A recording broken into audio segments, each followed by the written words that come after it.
sabi niya, alam mo, habang tumatanda ka, nagiging kamukha na talaga kita. Sabi niya sa akin. Tapos paulit-ulit niya sinasabi niya, alam mo, kamukha na talaga kita. Tapos sabi ko sa kanya, Papa, kamukha mo ako.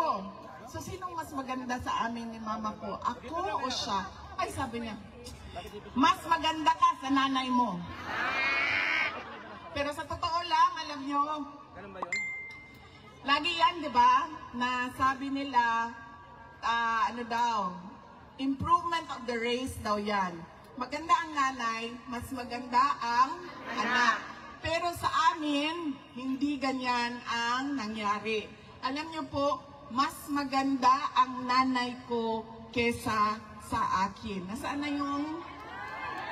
Yan. Babay-babay ka, ma. Yan.